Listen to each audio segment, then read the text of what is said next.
Student, स्वागत है आप सभी का आज की इस नई वीडियो में। आप देख रहे हैं आपका अपना यूट्यूब चैनल स्टडी ऑन। सो बच्चों, इस वीडियो में हम आपको बेसलाइन टेस्ट 2021 कक्षा 11वीं के विषय भौतिक शास्त्र का पूरा सॉल्यूशन इस वीडियो में आपको प्रोवाइड करने वाले हैं। तो चलिए स्टूडेंट्स, आज की इस वीडियो को हम शुरू करते हैं। इससे पहले अगर आप इस चैनल पर पहली बार आएँ तो स्टूडेंट्स आप इस चैनल को सब्सक्राइब करके बेल आइकन को जरूर प्रेस कर ले, क्योंकि आपके सभी पेपर के सॉल्यूशन हमारे इस चैनल पर अपलोड किए जा रहे हैं। तो देखिए बच्चों, आपको कुछ इस तरीके से आपका कक्षा 11वीं भौतिक शास्त्र का ये बेसलाइन टेस्ट है। तो चलिए इसका देख लेते हैं क्वेश्चन, उनके आंसर। तो क्वेश्चन नंबर 1 में आपको पूछा गया, दाब बढ़ाने पर किसी पदार्थ के गलनांक एवं क्वथनांक पर क्या पर प्रभाव होता है। तो बच्चों इसका आंसर आएगा आपका अ वाला, गलनांक कम हो जाता है एवं क्वथनांक बढ़ जाता है। इसके बाद आपका अगला है क्वेश्चन नंबर 2 में आपको पूछा गया, पदार्थ की अवस्था परिवर्तन के दौरान पदार्थ का ताप। तो इसका आपको द लिखना है। ठोस से द्रव में परिवर्तन में बढ़ता है तथा द्रव से ठोस परिवर्तन में घटता है। ये आपका आंसर हो जाएगा। इसके बाद आपका अगला है प्रश्न क्रमांक 3। तो 3 में आपको जल का क्वथनांक आपको पूछा गया। तो जल का क्वथनांक स्टूडेंट्स आपका 373 के होता है। इस तरीके से आपको तीसरे का आंसर लिखना है। इसके बाद आपका चौथा है। देखिए चौथे में आपको पूछा गया है, परमाणुवी दूरी मापने की इकाई एंगस्ट्रॉन का मान होता है। तो बच्चों इसका मान आपका होता है बी वाला, 10 पर -10 एम। तो इसके बाद आपको लिख लेना पाँचवा। देखिए पाँचवें में आपका आ जाएगा कुछ इस तरीके से। आपको पाँचवें में पूछा गया, रदरफोर्ड का अल्फा कण प्रकीर्णन प्रयोग किसकी खोज के लिए उत्तरदायी है। तो स्टूडेंट इसमें आपको लिखना है जो है अ वाला, परमाणु केंद्रक के लिए रदरफोर्ड का अल्फा कण प्रकीर्णन जो है प्रयोग में आता है। इसके बाद आप यहाँ देख सकते हैं अगला छठवा। तो देखिए छठवें में आपको पूछा गया, एक छात्र घर से स्कूल के लिए निकलता है जो कि घर से 3 किलोमीटर दूर है। स्कूल समाप्त होने पर घर वापस लौट आता है। छात्र का विस्थापन होगा। तो ये छात्र का विस्थापन आपको पूछा गया है। तो इसमें आपका 0 किलोमीटर का जो विस्थापन छात्र का हो जाएगा। श वाला राइट आंसर होगा। इसके बाद आपका देखिए सातवां है। तो सातवें में आपको पूछा गया, निम्नलिखित में से सरल रेखी गति का उदाहरण है। तो स्टूडेंट इसमें आपको देखिए द वाला लिखना है, बंदूक की गोली की गति सरल रेखी में से सीधी रेखा में होती है, इसलिए सरल रेखी गति का उदाहरण है।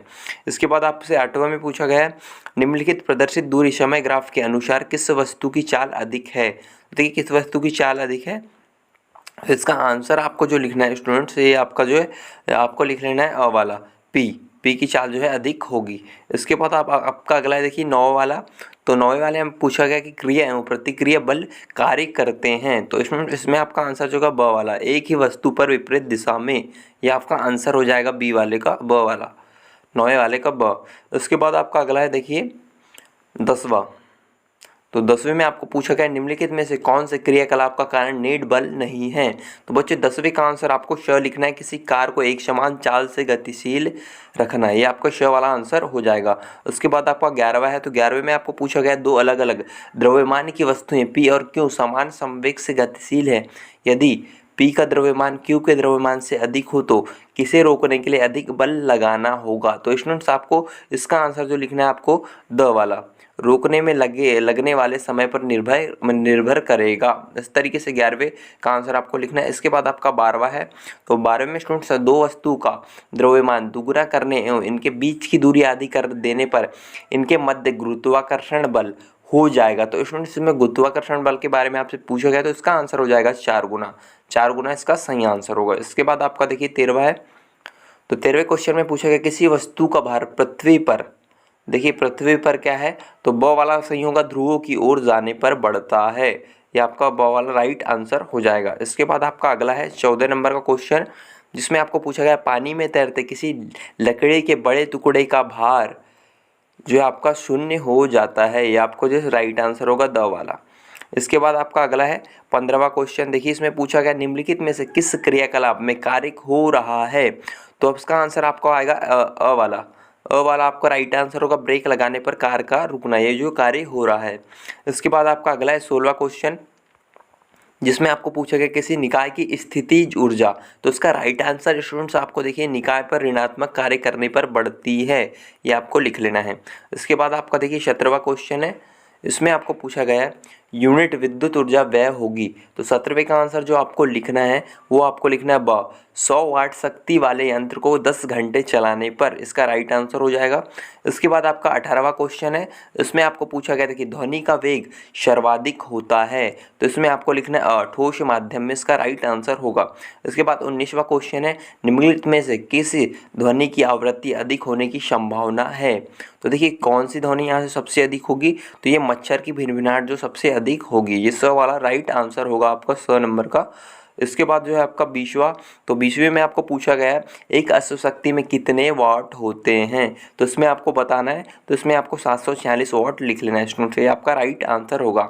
इसके बाद आपका अगला है 21वां, जिसमें आपको पूछा गया है समतल दर्पण की फोकस दूरी होती है, तो इसमें आपको अनंत लिख लेना है। इसके बाद आपका 22वां क्वेश्चन है, यदि किसी वस्तु को अवतल दर्पण के सम्मुख वक्रता केंद्र पर रखा जाता है, तो जो आपका स आएगा वक्रता केंद्र पर, तो प्रतिबिंब बनेगा, तो वही इसका राइट आंसर होगा श वक्रता केंद्र पर। इसके बाद आपका अगला है 23वां, जिसमें आपको पूछा गया एक लेंस की क्षमता 2 डायोप्टर है, तो देखिए इसका राइट आंसर आपका जो होगा स 50 सेंटीमीटर, तो इसकी फोकस दूरी आपको पूछी गई थी, तो 50 सेंटीमीटर की फोकस दूरी होगी। इसके बाद 24वां इंद्रधनुष बनने का कारण है, तो इंद्रधनुष किस कारण बनता है, तो ये आपका वर्ण विक्षेपण आ जाएगा, राइट आंसर ब वाला। उसके बाद आपका देखिए अगला है 25वां, इसमें आपको पूछा गया प्रकाश के वर्ण विक्षेपण से प्राप्त 7 रंगों के समूह को कहते हैं, तो बच्चों इसका 25वें का आंसर आपका होगा द, इनमें से कोई नहीं, जी हाँ इनमें से कोई नहीं आ जाएगा। उसके बाद जो आपका अगला है देखिए 26वें का, गहरे समुद्र में जल का रंग नीला दिखाई देने का कारण है, तो बच्चों इसका कारण आपका जो है प्रकाश का प्रकीर्णन है, तो ये आपका श वाला राइट आंसर होगा। इसके बाद स्टूडेंट्स आप यहाँ देख सकते हैं आपका अगला है 27वां, देखिए अमीटर को परिपथ में संयोजित किया जाता है, तो 27 का आंसर आपका होगा अ वाला, श्रेणी क्रम में, जी हाँ श्रेणी क्रम में जो है अमीटर को परिपथ में संयोजित किया जाता है। इसके बाद आपका 28वां है, प्रतिरोध का मात्रक है, तो स्टूडेंट्स प्रतिरोध का मात्रक जो है ओम होता है, तो आपका अ वाला राइट आंसर हो जाएगा। उसके बाद आपका क्या 29वां, विद्युत धारा को यांत्रिक ऊर्जा में बदलने वाली युक्ति कहलाती है, तो स्टूडेंट्स इसका राइट आंसर होगा विद्युत मोटर। विद्युत मोटर जो है विद्युत ऊर्जा को यांत्रिक ऊर्जा में परिवर्तित करने वाली युक्ति होती है। इसके बाद आपका अगला देखिए 30वां, धारावाही चालक तार में धारा का मान बढ़ाने पर चुंबकीय क्षेत्र का मान, तो स्टूडेंट्स इसका मान बढ़ जाता है, राइट आंसर होगा अ वाला, 30वें का अ वाला राइट आंसर होगा। इसके बाद 31वां है आपका, घरेलू परिपथ में सभी उपकरण संयोजित होते हैं, तो घरों में कौन से जो है क्रम में संयोजित होते हैं सभी उपकरण आपको बताना है, तो आपका जो समांतर क्रम राइट आंसर होगा अ वाला, ये अ वाला राइट आंसर हो जाएगा। इसके बाद आपका 32वां है, तो 32 में आपको पूछा गया 1 यूनिट विद्युत ऊर्जा होती है, तो बच्चों इसका आंसर आपको देखिए लिखना है द वाला, 3.6 इंटू 10⁶ जूल। उसके बाद आपका अगला है 33वां, तो 33वां देखिए नेत्र प्रत्यारोपण में नेत्र का कौन सा भाग प्रत्यारोपित किया जाता है, तो स्टूडेंट इसमें जो आपको आंसर लिखना है कॉर्निया लिख लेना है, कॉर्निया राइट आंसर होगा। 34 में लिखा है फ्यूज तार का महत्वपूर्ण गुण होना चाहिए, तो स्टूडेंट इसका आंसर आपको लिख लेना है जो इसका जो मुख्य गुण क्या होना चाहिए, तो देखिए ये लिखना चाहिए इसके पदार्थ का गलनांक उच्च होना चाहिए, अ वाला राइट आंसर होगा। इसके बाद आपका अगला है 35वां, जिसमें आपको पूछा गया किसी दर्पण के सामने आप चाहे कितने भी दूरी पर खड़े हो आपका आभासी प्रतिबिंब बन रहा है, तो संभवतः दर्पण है, तो स्टूडेंट दर्पण है आपका। देखिए इसका आंसर आपको कमेंट बॉक्स में हमें बताना है, या फिर इस क्वेश्चन के आंसर में हमें डाउट्स है तो जैसे ही कंफर्म होता है हम नीचे कमेंट बॉक्स में इसका आंसर पिन कर देंगे। चलते हैं अपने नेक्स्ट क्वेश्चन 36 की तरफ। अपवर्तन घटना में यदि किसी आपतन कोण अपवर्तन कोण से बड़ा है तो संभवतः प्रकाश किरण प्रवेश कर रही है, तो देख सकते हैं आप 36वें का आंसर, तो 36वें का आंसर जो आपका हो जाएगा, आपको ये पूछ देखिए 36वें का आंसर आपका जो फाइनली हो जाएगा स्टूडेंट्स वो आपका देखिए ब वाला हो जाएगा, कांच से वायु आपका आंसर होगा।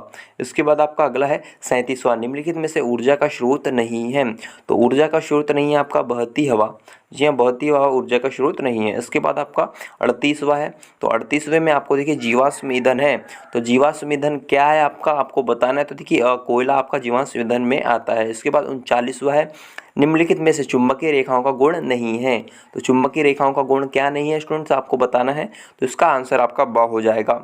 दो चुंबकीय क्षेत्र रेखाएं एक दूसरे को काट सकती है, उसके बाद आपका अगला है देखिए 40वां। तो 40 में आपको पूछा है किसी चालक तार को खींच कर दुगुना लंबा कर दिया जाता है तो चालक तार का प्रतिरोध हो जाएगा। तो स्टूडेंट इसमें आपको देखिए 4 गुना हो जाएगा, 4 गुना इसका फाइनली आंसर होगा। तो सारे के सारे क्वेश्चन हमने आपको करवा दिए। तो उम्मीद है कि वीडियो आपको पसंद आया होगा। किसी भी क्वेश्चन के आंसर में डाउट है तो नीचे कमेंट बॉक्स में ज़रूर करिएगा और साथ ही ऐसे वीडियोस देखने के लिए इस चैनल को सब्सक्राइब करके बेल आइकन को जरूर प्रेस कर ले।